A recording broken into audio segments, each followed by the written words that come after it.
Hello guys, this side Umesh Bhalla. आज हम सीखेंगे कि आजियो की पेमेंट रिपोर्ट्स को हम कैसे रीड कर सकते हैं। ये मोस्ट कॉमन प्रॉब्लम है। बहुत सारे सेलर्स अपनी पेमेंट रिपोर्ट्स को रीड नहीं कर पाते क्योंकि उनको आजियो में जो पेमेंट रिपोर्ट्स में एसआरएम पोर्टल में जो शॉर्टकट्स होते हैं उनकी फुल फॉर्म भी नहीं पता होती। तो आज हम स्टेप बाय स्टेप दोनों मॉडल की पेमेंट को अंडरस्टैंड करेंगे।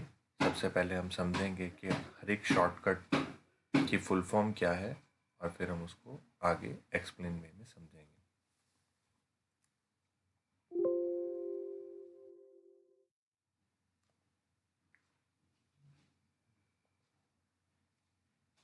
ये है आजियो का फर्स्ट जेआईटी मॉडल, जो मोस्ट कॉमन मॉडल है। उसमें पेमेंट टर्म को रीड करने के मेजरली ये 4 से 5 ऑप्शंस आते हैं। इसको आप सबसे पहले नोट कर लीजिएगा तो आपके लिए इजी हो जाएगा। इसमें हम देख सकते हैं जीवन यानी इनवॉइस वैल्यू होता है, यानी आप जितने भी इनवॉइसेस आजियो में बनाते हैं वो जीवन में आपको रिफ्लेक्ट करेंगे। सेकंड इज़ आईसी यानी जो भी रिटर्न रिकॉर्ड होता है, जो आपके पास रिटर्न की फॉर्म में स्टॉक वापस आता है वो आईसी के अंदर दिखेगा आपको। और थर्ड वन है केजी। केजी में आप अपनी जीएसटी की डिटेल्स देख सकते हैं। अगर होल्ड है, अगर पेड है। अगर होल्ड है तो आपको रिलीज़ करवाना पड़ेगा, उसका एक फॉर्मेट रहता है, वो आप अपने अकाउंट मैनेजर से लेके अपना जीएसटी रिलीज़ करवा सकते हैं। फिर नेक्स्ट डॉक्यूमेंट टाइप आता है केपी या फिर केई। ये डॉक्यूमेंट टाइप में आप देख सकते हैं कि आपका कितना पेमेंट डन हुआ है और उसके सामने आपको रेफरेंस नंबर भी रेफर कर सकते हैं। लास्ट है हमारा जेड के में सारे टाइप के debits, QC charges, forward charges, return charges, ये सब आपको दिख जाएंगे। और एट द एंड आपको ये समझना ज़रूरी है कि अगर आपका जो टोटल है वो माइनस में आ रहा है तो आजियो आपको पे करेगा, और अगर टोटल प्लस में आ रहा है तो आपका अभी तक ड्यू नहीं हुआ है। ये बेसिक शॉर्टकट्स हैं। स्लाइट डिफरेंस आपको ड्रॉपशिप के शॉर्टकट्स में दिखेगा, बाकी ऑल एंड ऑल वो भी सेम ही रहते हैं, तो उसको भी देख लेते हैं हम। तो ये ड्रॉपशिप की शीट है, इसमें है यही डॉक्यूमेंट टाइप्स और उनकी फुल फॉर्म। तो ये भी आप स्क्रीनशॉट ले सकते हैं। तो ये डॉक्यूमेंट टाइप में फर्स्ट है G1 या फिर G4 आएगा, जिसमें सारे इन्वॉइसेस आपको दिखेंगे। आईसी सेम है, जो सेल्स रिटर्न को इंडिकेट करता है। उसके बाद केपी या फिर केई है, वो पेमेंट्स जो डन हो चुके हैं उनकी डिटेल्स आप देख सकते हैं। जेड के भी अगेन सेम ही है, जहाँ पे आपको सारे चार्जेस दिखेंगे, फॉरवर्ड रिटर्न, और अगर कोई क्यूसी लगा है। केजी डॉक्यूमेंट्स में जीएसटी रिलेटेड एंट्री सारी उसमें आएगी। सीटी या फिर जीटी में आएगा आपको टीडीएस रिलेटेड एंट्रीज। तो अगर आपको टीडीएस रिफंड कराना है, अगर आप उस क्राइटेरिया में आते हैं तो फिर आप टीडीएस रिलेटेड एंट्रीज यहाँ से फाइंड आउट कर सकते हैं। एबी में clearing documents slash Contra entry, जो कैरी फॉरवर्ड एंट्रीज होती है वो एबी में दिखती है। वो आपको इतना कंसिडर करने की ज़रूरत नहीं है।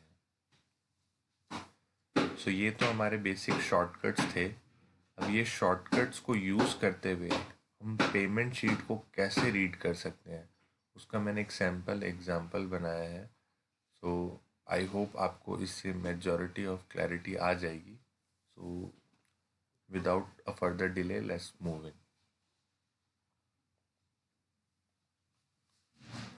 ये हमारी पेमेंट रिपोर्ट है, जो आप एसआरएम पोर्टल से डाउनलोड कर सकते हैं in the form of Excel, जो मैं आपको आने वाली वीडियो में बता दूंगा कि आप अपनी लेजर खुद से कैसे डाउनलोड कर सकते हैं। स्टिल अगर आपको कोई टेक्निकल डिफ़िकल्टी आ रही है और आप नहीं डाउनलोड कर पा रहे, आप अपना डीवी कोड, जैसे ये डमी डीवी कोड दिया हुआ है, वो आप और अपना कंपनी नेम, ये दोनों आप अपने अकाउंट मैनेजर को देके अपना लेजर वो पर्टिकुलर ड्यूरेशन का मंगवा सकते हैं। तो ये लेजर आप देख सकते हैं। तो सबसे पहले हम जाएंगे एल कॉलम, जहाँ पे हमें पेमेंट दिखता है। ये मैंने ऑलरेडी एक कॉलम ऐड कर रखा है।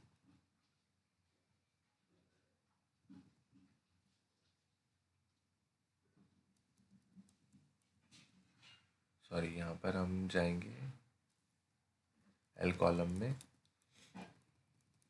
और यहाँ पे एक रॉ ऐड करेंगे। तो यहाँ पे रॉ ऐड करने के बाद हम देख सकते हैं कि यहाँ पे हमें एक फॉर्मूला अप्लाई करा है और हमें ये करना है ताकि हमें पेमेंट की टोटल डॉक्यूमेंट टाइप वाइज हमें पता चल सके। तो ये फॉर्मूला है, आप यहाँ से नोट कर सकते हैं।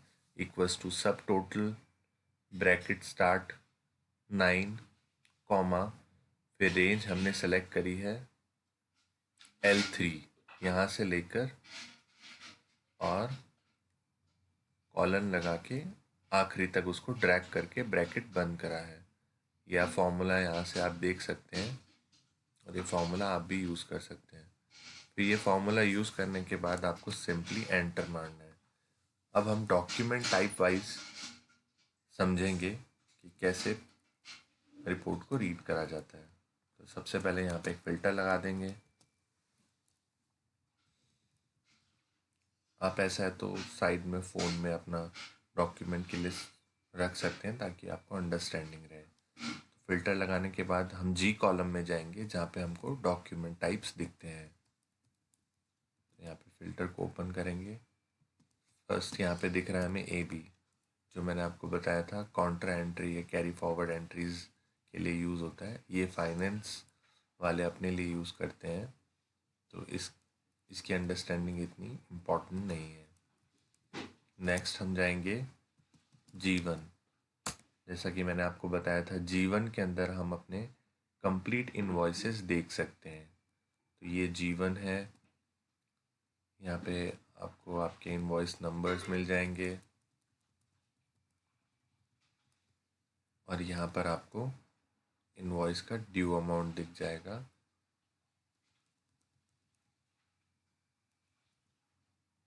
यहाँ पे आप देख सकते हैं कि इसकी ड्यू डेट क्या है। तो ड्यू डेट के लिए आप ये रेफ़र कर सकते हैं।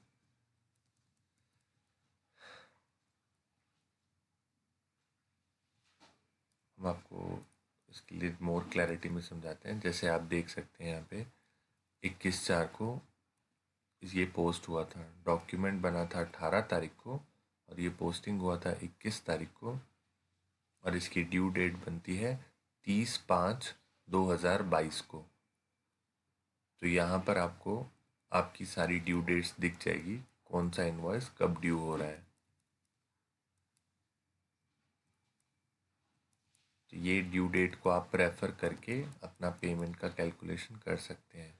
ये आपको एच कॉलम में दिख जाएगी। अब हमें ये अंडरस्टैंड करना है कि एक्चुअल में हमारा कितना ड्यू हो रहा है, तो हमें रिमार्क्स में आना है। तो यहाँ पर आपको फर्दर फिल्टर लगा के आप देख सकते हैं ऑलरेडी क्लियर्ड।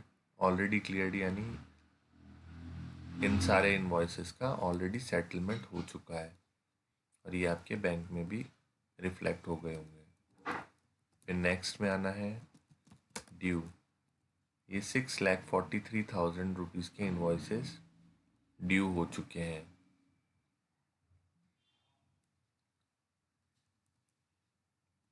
बट इनका पेमेंट बाकी है। पेमेंट इसका बाकी बहुत सारे रीजंस के कारण हो सकता है, रिटर्न रिलेटेड रीज़न, और अगर फॉरवर्ड SCM चार्जेस ज़्यादा लगें तो उस कारण, तो वो हम आगे उसको कैलकुलेट कर सकते हैं। ये है नो ड्यू, यानी स्टिल अभी तक इनका अमाउंट ड्यू नहीं हुआ है, तो ये नो ड्यू के अंदर आते हैं।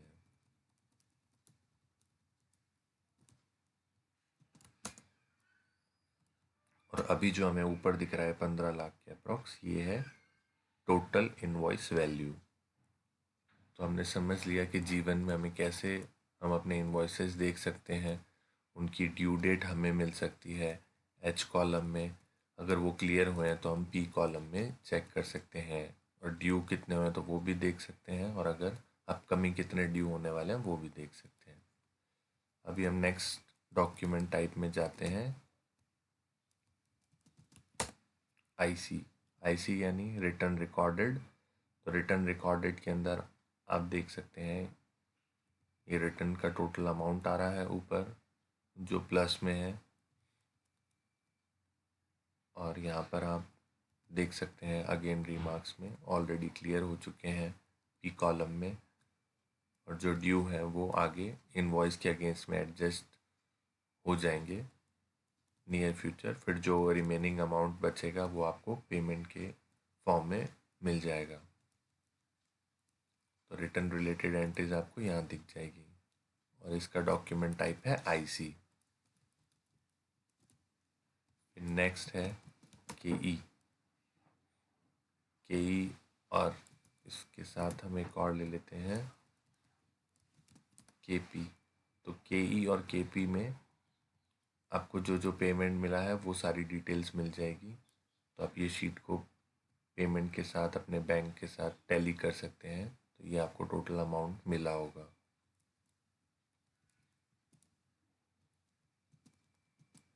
नेक्स्ट डॉक्यूमेंट टाइप है केजी। केजी में आपको सारी जीएसटी डिटेल्स मिल जाएगी। यहाँ पे आपको लास्ट 2 कॉलम्स को रेफ़र करना है। अगर जीएसटी ऑलरेडी क्लियर्ड है तो आप उसको इग्नोर कर सकते हैं, और आपको रिमार्क्स को रेफ़र करते हुए नीचे जाना है। अगर ड्यू है, अगर होल्ड है, और अगर ब्लॉक है तो उस पर आपको स्पेशल अटेंशन देनी है, और फाइनेंस टीम को मेल करवा के अपने अकाउंट मैनेजर की हेल्प लेके वो ब्लॉक हटाना है। अगर जीएसटी ब्लॉक होगा तो आपका पेमेंट भी ब्लॉक हो सकता है। यहाँ पर जो आपको जी दिखेगा यहाँ पे के कॉलम में वो आपका ब्लॉक है, तो उससे रिलेवेंट इन्वॉइसेस का अमाउंट भी ब्लॉक हो जाएगा। तो ये ब्लॉक आपको फॉर्मेट में भर के मेल करना है अपने अकाउंट मैनेजर और फाइनेंस टीम को।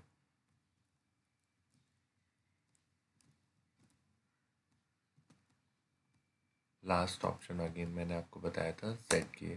तो ZK में आपको सारे चार्जेस दिख जाएंगे जो आप बिजनेस करते हैं, तो उसके रिलेटेड चार्जेस। यहाँ पे चार्जेस को मोर अंडरस्टैंड करने के लिए हम यहाँ पर देख सकते हैं ये फॉरवर्ड चार्जेस है जिसको हमने FWD से डिनोट करा है, जो क्वार्टरली लगते हैं। ये RTV मैनुअल रिलेटेड चार्जेस हैं। अगेन ये सेकंड फॉरवर्ड चार्जेस हैं, ये फॉरवर्ड चार्जेस हैं। इसके अलावा ऑर्डर कैंसिल हुए हैं तो आपको पता होगा पर ऑर्डर कैंसिलेशन अगर टाइम पे आप नहीं करते हैं तो उसका 250 रुपीज़ पर ऑर्डर चार्जेस लगता है। ये QC चार्जेस है अगर क्वालिटी मिसमैच है। उसके अलावा यहाँ पर आपको अदर चार्जेस भी मिल जाएंगे जो रिकवरी हुए हैं आगे फॉरवर्ड। उसके अलावा रिटर्न चार्जेस भी आपको इसमें दिख जाएंगे, शायद इसके अंदर आप नहीं है एंट्री, बट रिटर्न चार्जेस और ऑल काइंड ऑफ डेबिट्स आपको यहाँ से मिल जाएंगे। जो क्लियर हो गए हैं वो क्लियर हो जाएंगे, यहाँ पे आप रिमार्क्स में देख सकते हैं, और जो बाकी हैं ड्यू है वो आगे इनवॉइस के अगेंस्ट में सेटल हो जाएंगे।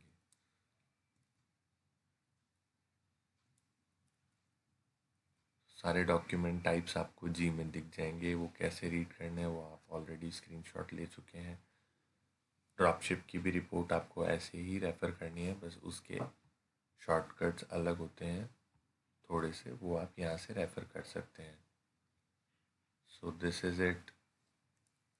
इस तरीके से आप अपनी पेमेंट कैलकुलेशन कर सकते हैं, ये रिपोर्ट्स को रीड कर सकते हैं।